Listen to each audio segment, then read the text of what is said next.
আসসালামু আলাইকুম। এটিএন বাংলা সংবাদে সবাইকে স্বাগত জানাচ্ছি। সৈয়দা মারিয়া হোসেন। প্রথমে থাকছে বিআরবি কেবল সংবাদ শিরোনাম। বুধবার থেকে খুলবে অফিস, দোকান ও রেস্টুরেন্ট, পুরো যাত্রী নিয়ে চলবে গণপরিবহন।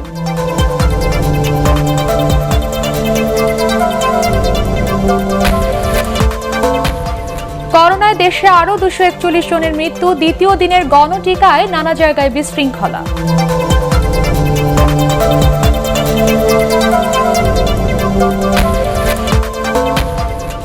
বঙ্গবন্ধুর অবর্তমানে আওয়ামী লীগকে দিক নির্দেশনা দিয়ে এগিয়ে নিতেন বঙ্গমাতা, বললেন প্রধানমন্ত্রী।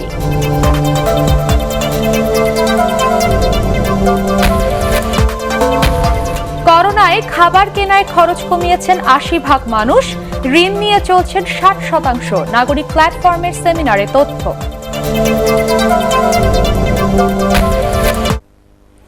শুনছিলেন বিআরবি কেবল সংবাদ শিরোনাম।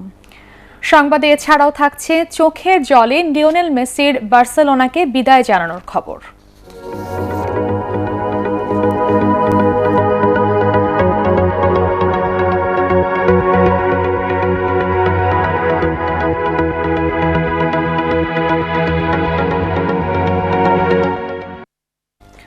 এবারে বিস্তারিত।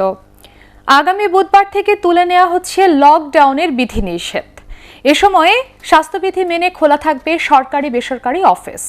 এবার অর্ধেক নয়, বরং আসনের সমান সংখ্যক যাত্রী নিয়ে চলবে দূরপাল্লার বাস সহ সব ধরনের গণপরিবহন। খোলা থাকবে দোকানপাট, শপিং মল এবং রেস্তোরাঁ। আরও জানাচ্ছেন হুমায়ুন চিস্তি। গত 1 জুলাই থেকে শুরু হওয়া কঠোর লকডাউন বা বিধিনিষেধ শেষ হচ্ছে 10 আগস্ট মধ্যরাতে। 11 আগস্ট বুধবার থেকে আবার প্রায় স্বাভাবিক হতে যাচ্ছে জনজীবন। রোববার মন্ত্রিপরিষদ বিভাগ থেকে এ বিষয়ে প্রজ্ঞাপন জারি করা হয়। প্রজ্ঞাপনে বলা হয়, সরকারি বেসরকারি অফিস, ব্যাংক ও আর্থিক প্রতিষ্ঠান স্বাস্থ্যবিধি মেনে খোলা থাকবে। স্বাস্থ্যবিধি মেনে আসনের সমান সংখ্যক যাত্রী নিয়ে চলবে সব ধরনের গণপরিবহন। তবে সড়কপথে স্বাভাবিক সময়ের অর্ধেক গাড়ি চলতে পারবে। সকাল 10টা থেকে রাত 8টা পর্যন্ত খোলা থাকবে দোকানপাট, শপিং মল। সকাল 8টা থেকে রাত 10টা পর্যন্ত খোলা রাখা যাবে খাবার দোকান, হোটেল, রেস্তোরাঁ। তবে রেস্টুরেন্টে বসে খাবার ক্ষেত্রে অর্ধেক আসন খালি রাখার কথা বলা হয় প্রজ্ঞাপনে। যেটি চিন্তাভাবনা চলছে যে এটি ধাপে ধাপে, পর্যায়ক্রমে ধাপে ধাপে এটিকে আপনার শিথিল করা। কি পর্যায়ে শিথিল করতে পারবো সেটি কিন্তু আমাদের সে বিষয়টি নিয়ে আমরা হয়তো আজকে সিদ্ধান্ত পাবো মাননীয় প্রধানমন্ত্রীর কাছ থেকে। এবং এই পরিস্থিতিতে অত্যন্ত সতর্কতার সাথে সকলে যেন আপনার স্বাস্থ্যবিধি মেনে কর্মকাণ্ডগুলো করেন, সেটির উপরে আমাদের সর্বোচ্চ জোর থাকবে। সকল ক্ষেত্রে মাস্ক পরা নিশ্চিত করা এবং স্বাস্থ্যবিধি মেনে চলার নির্দেশনা দেওয়া হয় প্রজ্ঞাপনে। তবে এখনও শিক্ষা প্রতিষ্ঠান ও পর্যটন কেন্দ্র খোলার সিদ্ধান্ত নেয়নি সরকার। হুমায়ুন চিস্তি, এটিএন বাংলা, ঢাকা। লকডাউন এখন শুধু প্রজ্ঞাপনেই সীমাবদ্ধ। রাজধানী জুড়ে গাড়ির যানজট, ব্যস্ততা বেড়েছে সবখানে। শুধু বন্ধ বাস ও শপিং মল। জনস্বাস্থ্য বিশেষজ্ঞরা বলছেন, এ ধরনের লকডাউনে শুধু ভোগান্তি বাড়বে, নিয়ন্ত্রণে আসবে না করোনা ভাইরাস। মাহবুব কবির ট্রাপলের রিপোর্ট। লকডাউনে প্রাইভেট গাড়ির চাকা ঘুরলেও ঘুরছে না নিম্নবিত্তের ভাগ্যের চাকা। এই যেমন শাহবাগের ফুলের দোকানিদের কথায় ধরা যাক। থরে থরে ফুল সাজিয়ে রেখেছেন, কিন্তু ক্রেতা নেই। 22 বছর ধরে ফুলের দোকানে কাজ করছেন মিলন, কখনো এমন পরিস্থিতি দেখেননি। অফিস প্রোগ্রাম নাই, প্রোগ্রামগুলো বন্ধ, বিয়ে শাদীর প্রোগ্রাম বন্ধ, এখানে ফুল চলে না। সঞ্চয় যা ছিল এই 2 বছরে তো সব শেষ হয়ে গেছে। সরকারি লোক যারা লকডাউনে তারা ফায়দা লুটতেছে, সরকারি বেতন পাচ্ছে। বেসরকারি লোক যারা, এদের জন্য সরকার আগেও কিছু করেনি, এখনো কিছু করেনি। লকডাউনে শিল্প কারখানা খোলা থাকলেও বন্ধ শপিং মল, দোকানপাট। বাস না চললেও সড়কে দেদারসে চলছে প্রাইভেট কার। প্রথম দিকে কিছুটা কড়াকড়ি থাকলেও এখন নেই। নির্দেশনা কঠোর অবস্থানে আছে, কিন্তু এখন আপনার সব অফিস খোলা, ব্যাংক খোলা, কলকারখানা খোলা, এই কারণে গাড়ির সংখ্যাটা বেশি। আগামী বুধবার থেকে দোকানপাট ও বাস চালুর ঘোষণা দিয়েছে সরকার। এ অবস্থায় কিভাবে জীবন ও জীবিকার সমন্বয় করে করোনা নিয়ন্ত্রণ সম্ভব তার ধারণা দিলেন এই জনস্বাস্থ্য বিশেষজ্ঞ। এই ধরনের লকডাউনের নামে সীমিত চলাচলের উপর নিয়ন্ত্রণের কার্যকারিতা তেমন থাকবে না। পরীক্ষা করাটা এবার প্রায় রোগী চিহ্নিত করতে পারেন না বিধায় এটা সংক্রমণ ধারাবাহিকভাবে চলতে থাকে। দ্বিতীয়ত সংক্রমণ বিস্তারের প্রধান বাধা হচ্ছে মাস্ক। আপনি দেশে 16 কোটি লোককেই মাস্ক পরাতে পারেন নাই, আপনি সংক্রমণের বিস্তার বন্ধ করবেন কিভাবে? করোনার শুরুর দিকে বিপর্যস্ত ছিল ইউরোপের বিভিন্ন দেশ, কিন্তু ভ্যাকসিন আর সঠিক পরিকল্পনায় সেখানকার পরিস্থিতি এখন প্রায় স্বাভাবিক। উল্টো বাংলাদেশে করোনা পরিস্থিতির ক্রমাগত অবনতি হচ্ছে। তাই শুধু বিচ্ছিন্ন লকডাউন নয়, সঠিক পরিকল্পনা বাস্তবায়নের পরামর্শ দিচ্ছেন বিশেষজ্ঞরা। মাহবুব কবির চপল, এটিএন বাংলা, ঢাকা। দেশে করোনা ভাইরাসে আরও 241 জন প্রাণ হারিয়েছেন। এ নিয়ে মৃতের সংখ্যা বেড়ে দাঁড়ালো 22,652 জনে। ঢাকা বিভাগে মারা গেছেন শতাধিক মানুষ। 42,000 নমুনা পরীক্ষায় 10,299 জনের দেহে করোনা শনাক্ত হয়েছে। স্বাস্থ্য অধিদপ্তরের সংবাদ বিজ্ঞপ্তিতে এসব তথ্য জানানো হয়। মইনুল আহসানের রিপোর্ট। সংক্রমণের হার কিছুটা কমে আসলেও করোনায় প্রাণহানির সংখ্যা এখনো প্রতিদিন 250-র কাছাকাছি। সবশেষ এই ভাইরাস প্রাণ কেড়ে নিয়েছে আরও 241 জনের। এর মধ্যে ঢাকা বিভাগের সর্বোচ্চ 105 জন, চট্টগ্রাম বিভাগে মারা গেছেন 59 আর খুলনায় 30 জন। মৃতদের মধ্যে 128 জন পুরুষ আর 113 জন নারী। এদের মধ্যে 21 থেকে 50 বছরের মধ্যে বয়স 54 জনের, আর 51 থেকে 80 বছরের মধ্যে প্রাণ গেছে 173 জনের। আশার কথা ধীরে ধীরে কমে আসছে সংক্রমণের হার। গত 24 ঘন্টায় 707টি ল্যাবে 42,000 নমুনা পরীক্ষায় 10,299 জনের করোনা শনাক্ত হয়েছে। শনাক্তের হার 24.52%। এর মধ্যে ঢাকায় শনাক্ত হয়েছে 3,358 জন। স্বাস্থ্য অধিদপ্তরের তথ্য অনুযায়ী করোনা থেকে সুস্থ হওয়ার হারও বেড়েছে। সবশেষ 24 ঘন্টায় করোনা থেকে 16,627 জন সুস্থ হয়েছেন। মইনুল আহসান, এটিএন বাংলা, ঢাকা। সারা দেশে দ্বিতীয় দিনের মতো শেষ হলো গণটিকা কার্যক্রম। কেন্দ্রে গিয়ে টিকা না পাওয়ায় বিশৃঙ্খলা সৃষ্টি হয় ফরিদপুর ও নারায়ণগঞ্জ সহ বেশ কয়েকটি জায়গায়। তবে বেশিরভাগ স্থানে ব্যাপক উৎসাহ নিয়ে টিকা নেন সাধারণ মানুষ। আদ্দিন সজীবের রিপোর্ট। 8 ঘন্টা বাইক ড্রাইভ করে টিকা নেওয়ার জন্য ফরিদপুরে আসছি। আজকে বলে যে আপনার পরে টিকা নেই। ফরিদপুরে টিকাদান কর্মসূচির দ্বিতীয় দিনে ভ্যাকসিন না পেয়ে এভাবেই ক্ষোভ প্রকাশ করেন সাধারণ মানুষ। টিকা সংকটের কারণে এদিন শতাধিক মানুষ কেন্দ্র থেকে ফিরে যান, অথচ আগের রাতে মেসেজ দেয়া হয় টিকা নিতে। গতকাল কাছে আসছে, আজকে টিকা পাবো, আজকে টিকা দিতে আসছে এখন সেন্টারে, এখন এরা বলতেছে যে আমাদের কাছে টিকা শেষ হয়ে গেছে। গতকালকে আসছি, বলে মেসেজ নাই, দেওয়া যাবে না। ভালো কথা, রাত্রে মেসেজ আছে, আজকে আসছে, এখন বলতে টিকা শেষ। জেলা civil surgeon doctor Siddiqur Rahman জানান, গণটিকা কার্যক্রমের কারণে তাদের কাছে থাকা টিকা শেষ হয়ে যাওয়ায় অনেককেই টিকা দেয়া সম্ভব হয়নি।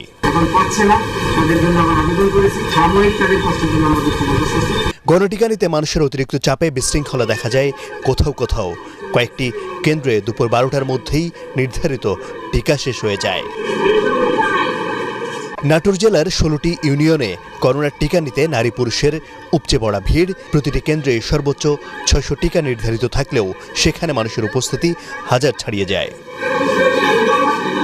বরিশাল জেলার 87টি ইউনিয়নের 877টি কেন্দ্রে 56,218 জনকে টিকা দেয়া হয়। নরসিংদীতে 93টি কেন্দ্রে 47,400 ডোজ টিকা দেয়া হয়। টিকা নিতে মানুষের এমন আগ্রহ প্রত্যন্ত অঞ্চলেও। গণটিকা কার্যক্রমের সব কেন্দ্রেই এমন দীর্ঘ সারি।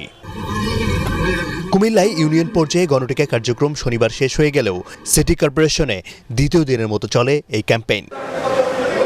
জামালপুরেও টিকা পেয়ে খুশি গ্রামের মানুষ। এদিন 4টি ইউনিয়নে টিকা দেয়া হয়। শেরপুর জেলায় প্রথম দিনে 33,600 মানুষকে টিকা দেওয়ার লক্ষ্যমাত্রা থাকলেও 34,087 জন টিকা নেন।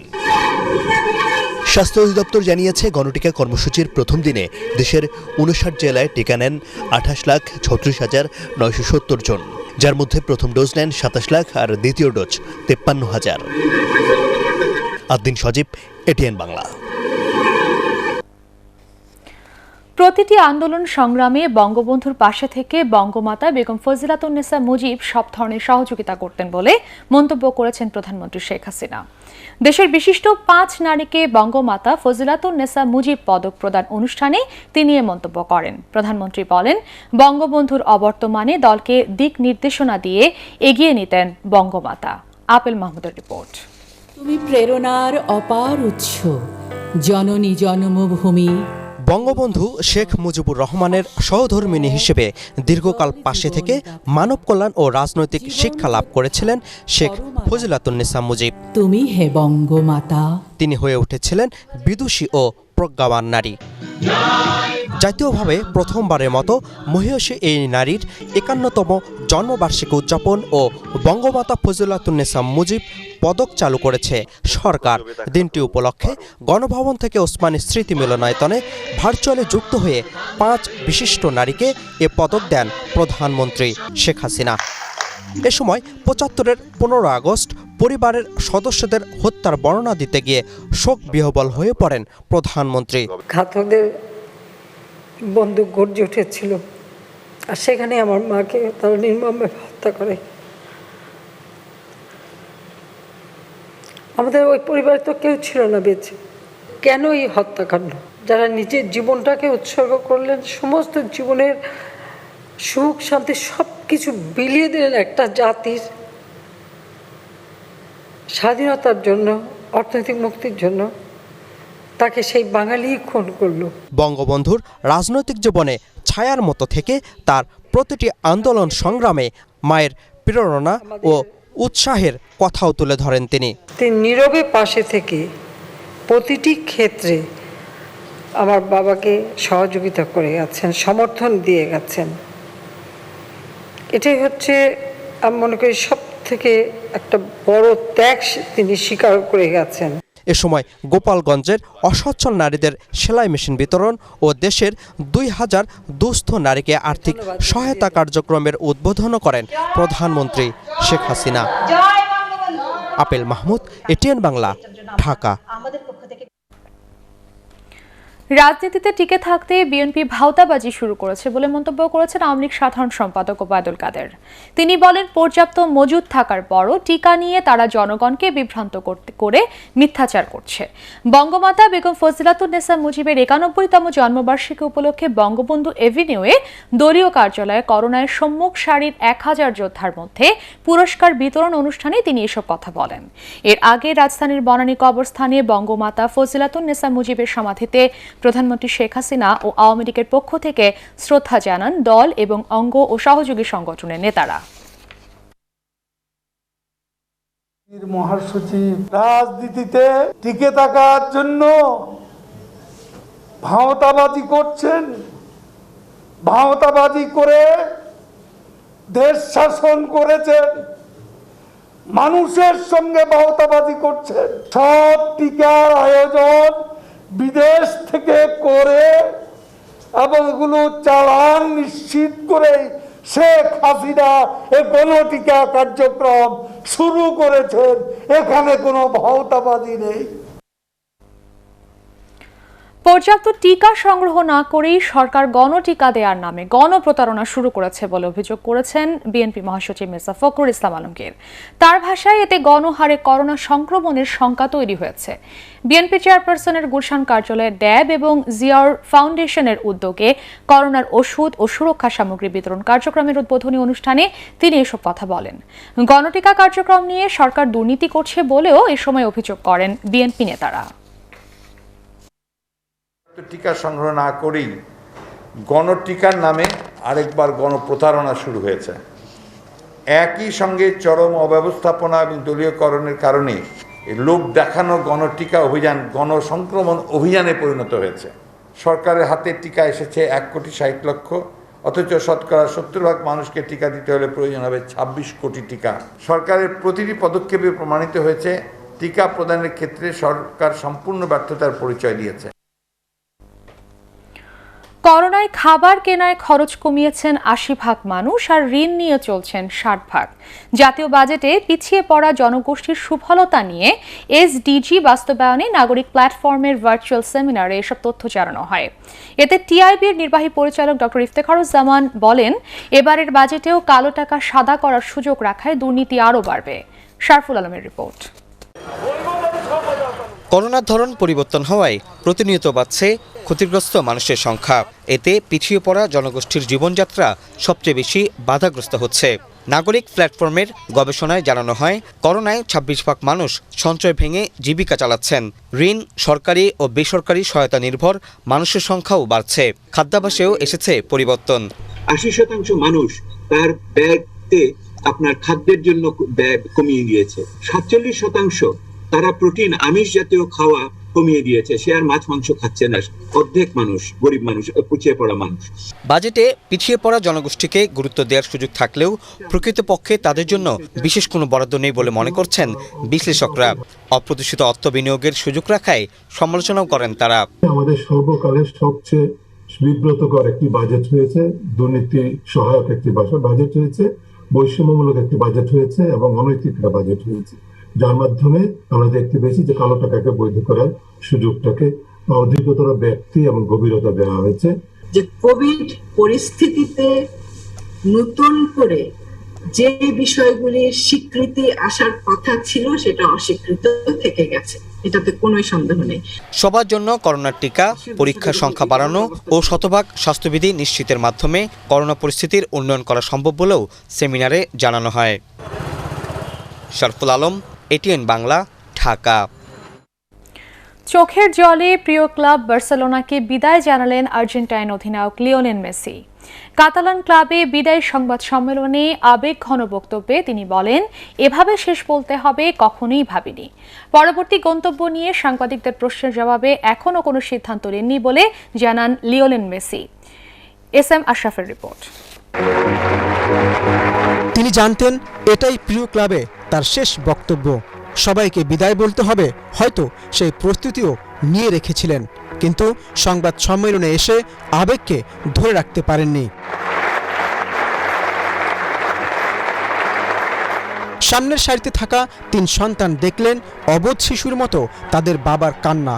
এই বয়সে হয়তো তারা বুঝতেও পারেননি এই বেদনার কারণ। অবশেষে নিজেকে সামলে নিলেন ক্লাব ইতিহাসের সেরা ফুটবলার লিওনেল মেসি। জানালেন, এভাবে বিদায় জানাতে হবে কখনই ভাবেননি। শেষ মুহূর্ত পর্যন্ত ভালোবাসার ক্লাবটিকে আঁকড়ে থাকতে চেয়েছিলেন তিনি। আমি কখনোই ভাবিনি এভাবে বিদায় নিতে হবে। এখানকার সবাইকে মনে থাকবে। বিদায়ের সময় আমার দর্শকদের পাইনি, এটা আমার জন্য কষ্টদায়ক। আমি পুরো নু ক্যাম্পে মানুষের কাছে বিদায় নিতে চেয়েছিলাম। বেদনায় ছেয়ে যাওয়া পরিবেশে সতীর্থ জেরার্ড পিকে, সার্জিও বুস্কেটসদের চোখের কোণেও জমে ওঠে অশ্রুকণা। যে ক্লাবের প্রতিটি বালুকণা মেসির পায়ের ছোঁয়ায় সিক্ত হয়েছে, সেই ভালোবাসার বন্ধন ছিন্ন হওয়ার মুহূর্তে মেসি আবারও জানান প্রিয় ক্লাবে ফেরার কথা। আমি ক্লাবে থাকতে চেয়েছি, প্রেসিডেন্টও চেষ্টা করেছিলেন, তবু সম্ভব হয়নি। তবে এটাই আমার বাড়ি, আমি এখানে ফিরে আসব। আমার সন্তানদের কথা দিয়েছি। পুরো বিশ্বই তাকিয়ে আছে মেসির পরবর্তী গন্তব্যের দিকে। 6 বারের বিশ্বসেরা ফুটবলার বললেন, এখনও সিদ্ধান্ত নেননি। গত কয়েকদিন আমার কাছে অনেক প্রস্তাব এসেছে, অনেক ক্লাব আগ্রহ দেখিয়েছে, তবে কাউকেই নিশ্চিত করিনি। এ বিষয়ে কাজ চলছে, সময়ই বলে দেবে তা। সুখ দুঃখে 21 বছর কাটানো ক্লাব প্রাঙ্গণে শেষ সংবাদ সম্মেলনটির স্থায়িত্ব ছিল 45 মিনিট। ক্লাব ছাড়ার সময়ও মেসি কাঁদলেন আরও একবার। নিশ্চিত করেই এই কান্নার সঙ্গী হয়েছিলেন সারা বিশ্বে ছড়িয়ে থাকা বার্সা ও মেসির কোটি সমর্থক। এস.এম. আশরাফ, এটিএন বাংলা। জাতির পিতা শেখ মুজিবুর রহমানের বঙ্গবন্ধু হওয়ার পেছনে বঙ্গমাতা বেগম ফজিলাতুন্নেসা মুজিবের ভূমিকা অনস্বীকার্য বলে মন্তব্য করেছেন তথ্য ও সম্প্রচার মন্ত্রী ডক্টর হাসান মাহমুদ। বঙ্গমাতার ৯১তম জন্মবার্ষিকী উপলক্ষে রাজধানীর কাকরাইলে তথ্য ভবন মিলনায়তনে এক আলোচনা সভায় তিনি এ মন্তব্য করেন। তথ্যমন্ত্রী আরও বলেন, বিএনপি শুরু থেকেই টিকা কার্যক্রম নিয়ে কুৎসা রটালেও পরবর্তীতে তাদেরও টিকা নিতে দেখা গেছে। লকডাউন পরিস্থিতি স্বাভাবিক হলে সিনেমা হলের মালিকরা ব্যাংক থেকে সহজ শর্তে ঋণ পাবেন বলেও জানান হাসান মাহমুদ। তারা ভেবেছিল সরকার টিকা দিতে পারবে না, জনগণকে টিকা দিতে পারবে না। যখন দেখতে পেল যে সরকার লক্ষ লক্ষ মানুষকে টিকা দেওয়া শুরু করেছে, গণটিকা কার্যক্রম শুরু করেছে, তখন আসলে তারা হিতাহিত জ্ঞান হারিয়ে ফেলেছে। তো আমি মির্জা ফখরুল ইসলাম আলমগীর সাহেবদের অনুরোধ জানাবো যে এই ধরনের বিভ্রান্তিমূলক বক্তব্য আগে দিয়ে পরে আবার টিকা নিয়ে তারা আসলে প্রমাণ করেছিলেন যে তারা মিথ্যা অপপ্রচার চালায় তারা সরকারের বিরুদ্ধে অপপ্রচারে লিপ্ত। বঙ্গমাতা বেগম ফজিলাতুন্নেসা মুজিব সরাসরি রাজনীতি না করলেও তিনি ছিলেন জাতির জনকের ছায়াসঙ্গী। বঙ্গমাতার ৯১তম জন্মবার্ষিকী উপলক্ষে পররাষ্ট্র মন্ত্রণালয়ের ভার্চুয়াল আলোচনা সভায় বক্তারা এ মন্তব্য করেন। পররাষ্ট্রমন্ত্রী ডক্টর এ.কে আব্দুল মোমেন, আওয়ামী লীগের উপদেষ্টা পরিষদের সদস্য তোফায়েল আহমেদ এতে অন্যান্যের মধ্যে বক্তব্য রাখেন।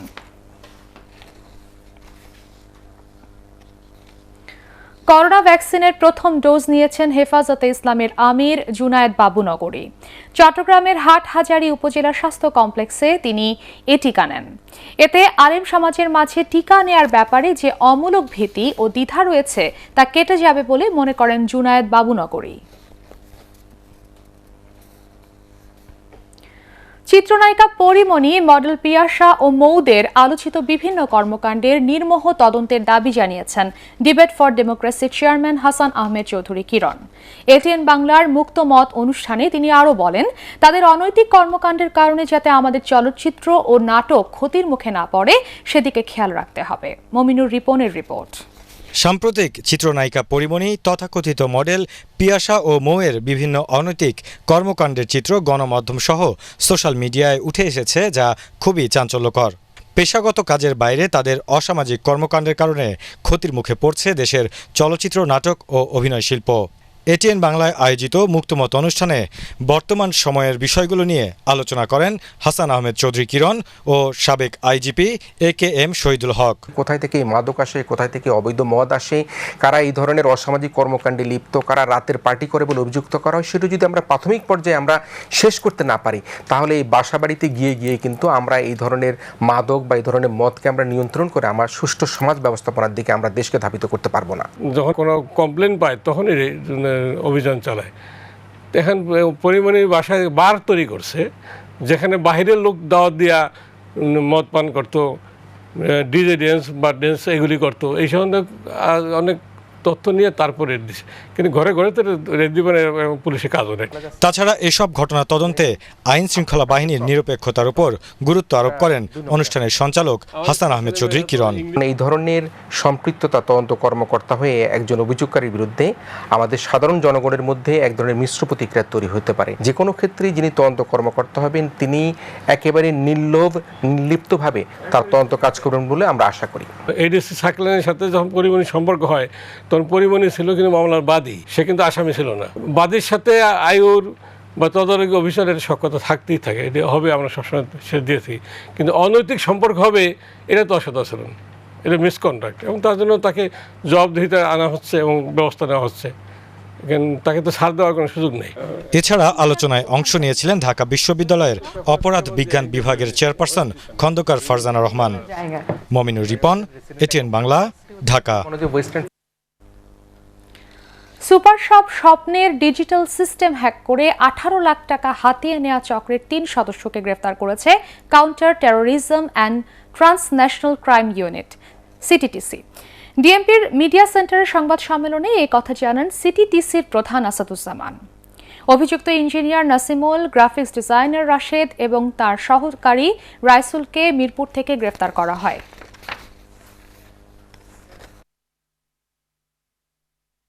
নিজেরাই এই ভাউচার দিয়ে স্বপ্ন থেকে যে সকল জিনিসপত্র ক্রয় করেছে এই বিপুল পরিমাণ সামগ্রী জব্দ করে এবং তাদের কাছ থেকে যে ক্রিপ্টোকারেন্সির প্রায় 20 লক্ষ টাকার লেনদেনের তথ্য পাওয়া গিয়েছে। 10 দিনের রিমান্ডের আবেদন সহ আমরা বিজ্ঞ আদালতে পাঠাচ্ছি এবং তাদের রিমান্ড পাওয়া গেলে তাদেরকে আরও ব্যাপকভাবে জিজ্ঞাসাবাদ করা হবে। জাতির পিতা শেখ মুজিবুর রহমানের বঙ্গবন্ধু হওয়ার পেছনে বেগম ফজিলাতুন্নেসা মুজিবের প্রধান ভূমিকা ছিল। বঙ্গমাতার 91তম জন্মবার্ষিকী উপলক্ষে গোপালগঞ্জে ফ্রি মেডিকেল ক্যাম্পের উদ্বোধনী অনুষ্ঠানে বাংলাদেশ পুলিশ নারী কল্যাণ সমিতি পুনাকের সভানেত্রী জিশান মির্জা এ মন্তব্য করেন। পরে টুঙ্গিপাড়ায় বঙ্গবন্ধুর সমাধিতে ফুল দিয়ে শ্রদ্ধা জানান পুনাক সভানেত্রী।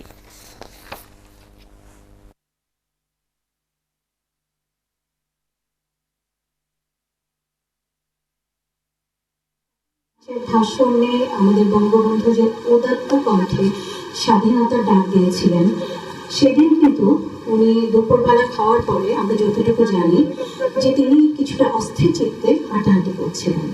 তখন কিন্তু আমাদের বঙ্গমাতা তার পাশে গিয়ে দাঁড়িয়ে তার মাথায় হাত বুলিয়ে দিয়ে বলেছিলেন, স্ত্রী মমতায় এবং ভালোবাসায় বলেছিলেন, মনে যা আসবে আপনি তাই বলবেন।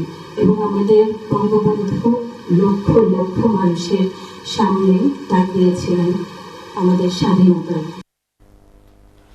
আল আরাফা ইসলামী ব্যাংক অর্থ সংবাদ।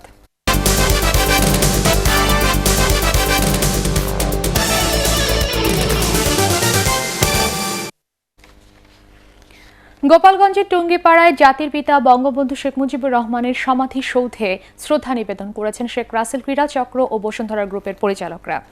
বিকালে শেখ রাসেল ক্রীড়া চক্রের চেয়ারম্যান ও বসুন্ধরা গ্রুপের ব্যবস্থাপনা পরিচালক সায়েম সোবহান আনভীরের পক্ষ থেকে এ শ্রদ্ধা জানানো হয়। এর আগে 15ই আগস্ট বঙ্গমাতা বেগম ফজিলাতুন নেসা মুজিবের 91তম জন্মবার্ষিকী উপলক্ষে টুঙ্গিপাড়ায় সমাধি সৌধ কমপ্লেক্স মসজিদ এবং কোটালীপাড়া উপজেলা আওয়ামী লীগ কার্যালয়ে আলাদা দোয়া মাহফিল অনুষ্ঠিত হয়। পরে কোটালীপাড়া এবং টুঙ্গিপাড়ায় কর্মহীন ও অসহায়দের মধ্যে খাদ্য সামগ্রী বিতরণ করা হয়। বঙ্গমাতা বেগম ফজিলাতুন্নেসা মুজিবের 91তম জন্মবার্ষিকী উপলক্ষে বিশেষ দোয়া ও এতিমদের মাঝে খাদ্য বিতরণ করেছে ঢাকা মহানগর দক্ষিণ আওয়ামী লীগ। রাজধানীর আজিমপুরে স্যার সলিমুল্লাহ এতিমখানার শিশুদের দুপুরের খাবার দেওয়া হয়। আওয়ামী লীগ প্রেসিডিয়াম সদস্য আব্দুর রহমান এই সময় অন্যান্যের মধ্যে উপস্থিত ছিলেন। এর আগে আলোচনা সভায় ঢাকা মহানগর দক্ষিণ আওয়ামী লীগের সভাপতি আবু আহমেদ মান্নাফি, সাধারণ সম্পাদক হুমায়ুন কবির বক্তব্য রাখেন।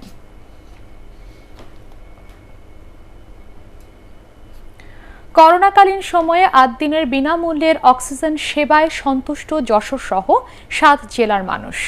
মহামারী যতদিন থাকবে এই সেবা কার্যক্রম চালু রাখার কথা জানিয়েছে 8 দিন ওয়েলফেয়ার সেন্টার। এই উদ্যোগকে সাধুবাদ জানিয়েছেন জেলা সিভিল সার্জন।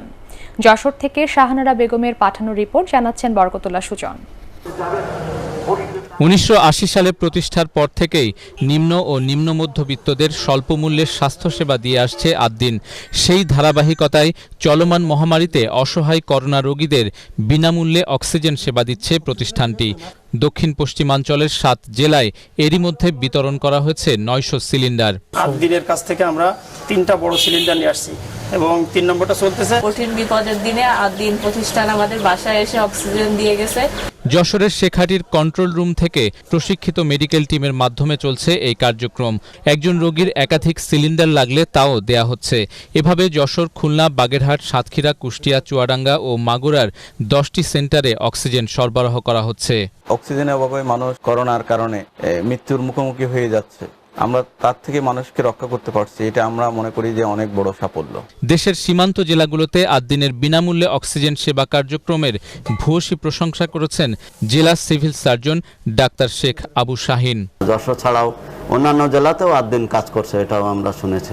তো এটি একটি মহৎ কাজ, মহৎ উদ্যোগ। করোনায় আক্রান্ত রোগীদের শ্বাসকষ্টের একমাত্র প্রতিষেধক অক্সিজেন, যা সবসময় সবার পক্ষে জোগাড় করা সম্ভব হয় না। এই ধরনের বিপদাপন্ন মানুষের পাশে দাঁড়িয়ে অনুকরণীয় দৃষ্টান্ত স্থাপন করেছে 8 দিন। Bureau report, ATN Bangla. Tokyo অলিম্পিকের খবর।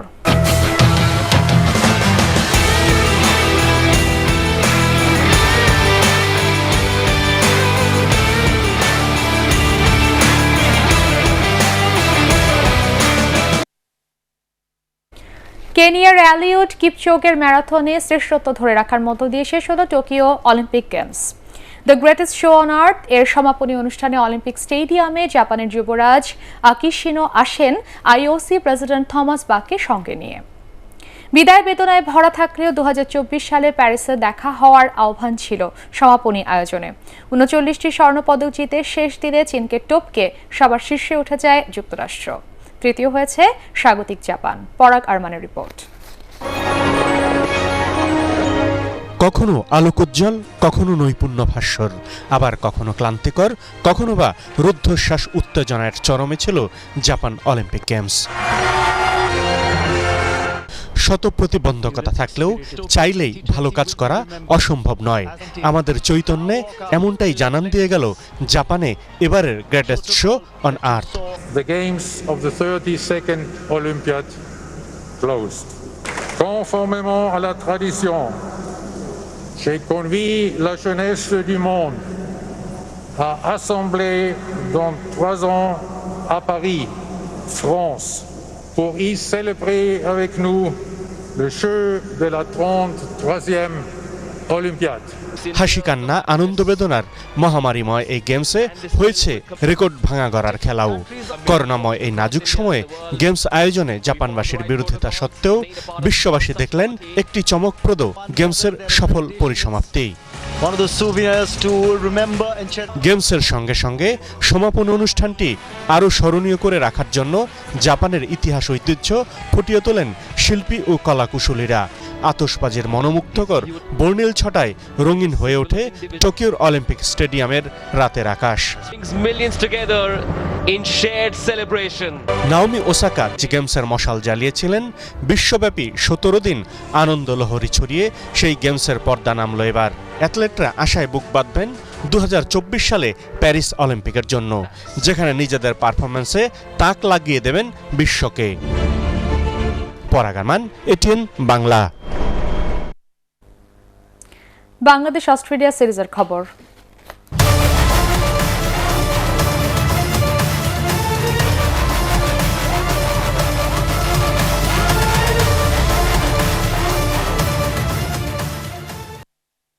মিরপুরে 5 ম্যাচ সিরিজের পঞ্চম ও শেষ টি-20তে আগামীকাল অস্ট্রেলিয়ার বিপক্ষে মাঠে নামবে বাংলাদেশ। সিরিজে 3-1 এগিয়ে আছে টাইগাররা। এই সিরিজের পারফরম্যান্স এবং পরিসংখ্যানের বিচারে এগিয়ে থেকেই মাঠে নামবে স্বাগতিকরা। টানা 4 টি-20তে ব্যর্থ সৌম্য সরকারকে শেষ ম্যাচে বিশ্রাম দিতে পারে টিম ম্যানেজমেন্ট। একের পর এক ম্যাচের ধকল কাটাতে আজ কোনো অনুশীলন করেননি ক্রিকেটাররা। শেরেবাংলা জাতীয় স্টেডিয়ামে সন্ধ্যা 6টায় শুরু হবে ম্যাচটি। পার্টেক্স খেলার খবর।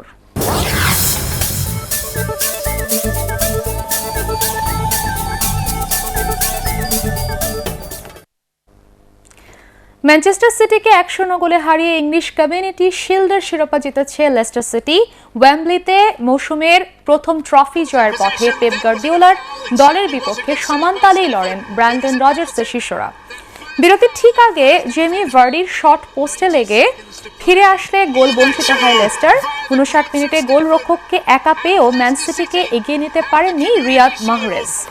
গোলশূন্য থাকায় দুদলই যখন টাই ব্রেকারের মানসিক প্রস্তুতি নিচ্ছিল, তখনই ডি বক্সে প্রতিপক্ষের ফুটবলারকে ফাউল করে বসেন নাথান আকে। এরপর 90 সেকেন্ড বাকি থাকতে পেনাল্টি থেকে গোল করে লেস্টারকে শিরোপা পাইয়ে দেন নাইজেরিয়ান স্ট্রাইকার কেলেচি ইহেনাচো।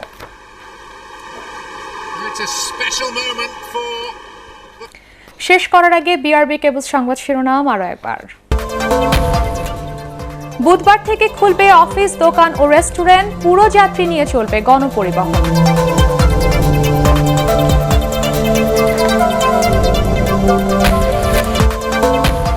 করোনায় দেশে আরও 241 জনের মৃত্যু। দ্বিতীয় দিনের গণটিকায় নানা জায়গায় বিশৃঙ্খলা।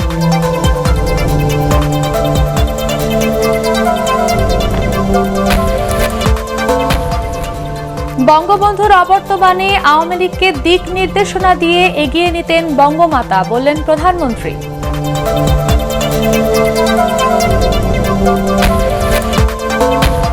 করোনায় খাবার কেনায় খরচ কমিয়েছেন 80% মানুষ। ঋণ নিয়ে চলছেন 60%।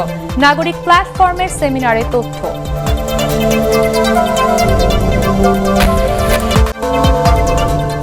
পরবর্তী সংবাদ দেখার আমন্ত্রণ জানিয়ে এখনকার মতো শেষ করছি। করোনা ভাইরাস থেকে নিজেকে সুরক্ষিত রাখতে মাস্ক পরুন, বারবার হাত পরিষ্কার করুন। এটিএন বাংলা সংবাদ ইউটিউবে দেখতে ব্রাউজ করুন youtube.com/ATN Bangla News। ধন্যবাদ সবাইকে।